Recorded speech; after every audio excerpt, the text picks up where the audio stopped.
be a really bad tipper. I'm Tony. I'm Jessie. We shot 3 episodes. We're 3 episodes into our 2nd season. We did a crazy Halloween episode. And by crazy Halloween episode, I mean like crazy Halloween episode. Like creeped out going to set. It was crazy. And I'm just really excited kind of as the kids grow. There's a lot you find out about Mr. Kipling and things kind of happen there. There's a big surprise and a lot more on our hands 2nd season. You know, the kids are growing up. The kids are having kind of their first crushes. They're dealing with bullying and being bullied.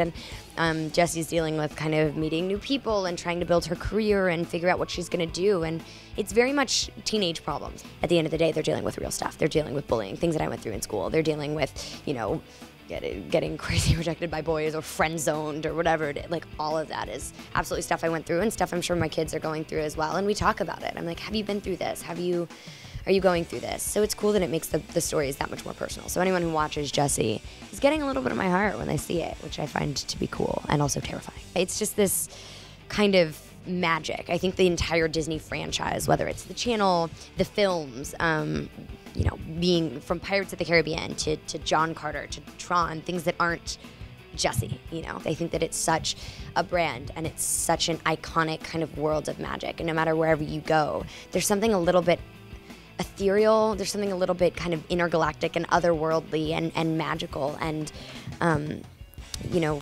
aspirational about it.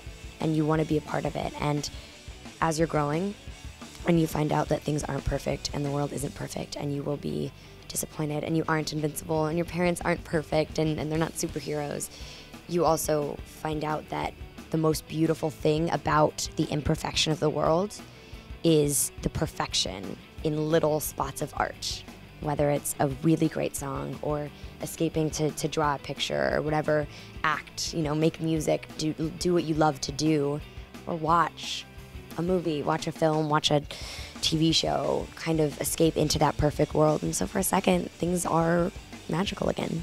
I have a home studio, which is very cool, and we write and produce music. I would love to write and produce for other artists. I'm just so sick of the world saying, you know, okay, you're a young girl, so we're gonna put you in like a sparkly pink dress and you're gonna go sing this type of music. You know, I think that I've met people who are so perfect and conducive to that, and I've met people who are the most talented vocalists I've ever met and would not do that. And I feel like it's such a shame to kind of fit people into the mold of what we think should be on the radio. You know, when there was Freddie Mercury and when there was Lady Gaga and the Beatles, the world wasn't needing that, you know? The world wasn't like, oh gosh, really wish we had someone like with cupcakes on her bra. Like, but Katy Perry came along and was like, yo, like check out what I'm doing.